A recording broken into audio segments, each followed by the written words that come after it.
Welcome back to The Explainer, where we break down the most critical American and global news making headlines right now.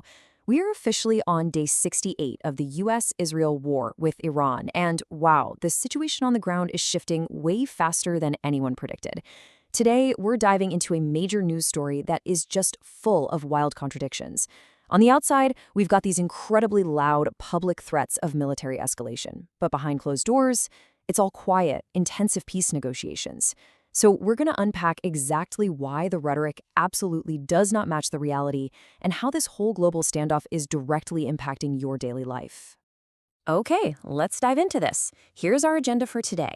We'll start with a deal on the table, then look at the status of Project Freedom, take a peek behind the diplomatic curtain, examine the global economic shockwaves, and finally ask the million-dollar question, who blinks first?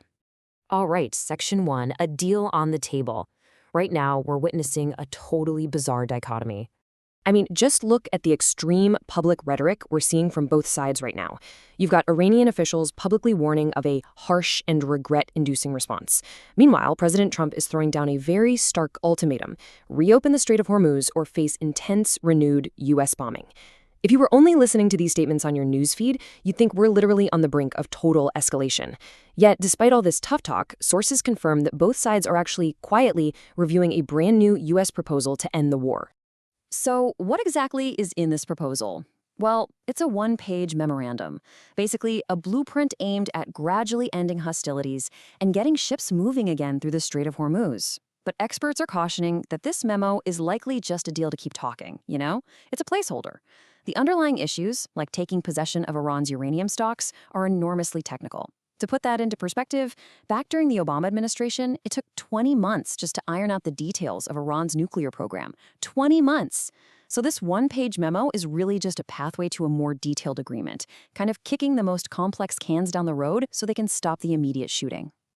Moving on to Section 2, Status of Project Freedom. While diplomats are busy reviewing that memo, the military maneuvers out on the water have been completely chaotic. Let's untangle this timeline, because honestly, it's been a wild 72 hours. Sunday, Project Freedom is announced to help guide stuck seafarers. Then Monday hits and violence flares up. Iran claims a U.S. warship was hit, while the U.S. is claiming attacks on Iranian fast boats. By Tuesday, 2 commercial ships do successfully pass through. But then, literally hours later, the U.S. just pauses the entire initiative. So why hit the brakes right after finally getting ships through? Well, the U.S. quickly realized that pushing vessels through that Iranian blockade was triggering dangerous, immediate counterattacks. And actually, scratch that, it wasn't just at sea.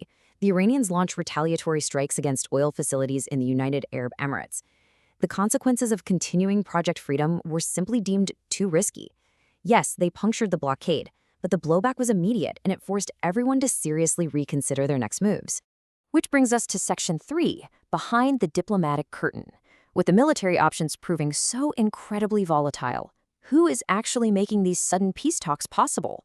Initially, there was a ton of public skepticism. People were saying there's no way Pakistan has the influence or leverage to mediate a conflict of this magnitude. But the diplomatic reality tells a completely different story. Defying all those doubts, Pakistan successfully facilitated the first in-person talks between senior U.S. and Iranian delegations since 1979.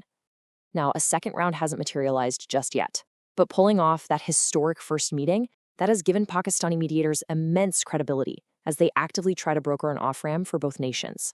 But Pakistan is definitely not doing this solo. There is a massive, broad network of global powers heavily involved behind the scenes right now.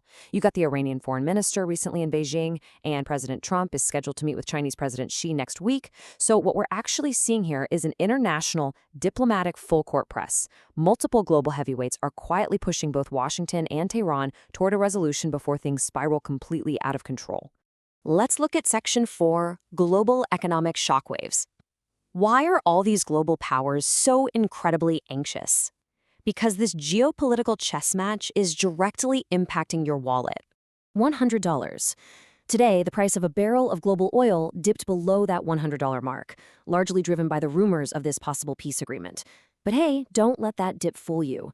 That price remains more than 40% higher than it was before this war even began. Investors are super cautious right now because they know a sudden military flare-up could send those prices skyrocketing again in an absolute instant. And this brilliantly illustrates how the oil market volatility hits the real economy, especially in aviation. Get this, in the month of May alone, airlines had to cancel 13,000 flights globally. That is 2 million lost seats for travelers. 2 million. Now sure, some of this is airlines doing contingency planning for the peak summer season, but the root cause is unmistakable. The price of jet fuel has literally more than doubled. And because jet fuel accounts for more than a quarter of an airline's total operating costs, they simply can't absorb a hit like that. Major carriers, we're talking Emirates, Lufthansa, Turkish Airlines, they're already passing these massive costs directly onto you. Fares are climbing rapidly, with some tickets right now priced more than 50% higher than they were at this exact time last year. So yeah, this standoff in the Middle East is quite literally pricing everyday people out of their summer vacations. Finally, Section 5. Who blinks first? We are currently in a highly fragile standoff where both the White House and Tehran seem to realize a return to all-out conflict is the very last thing they want.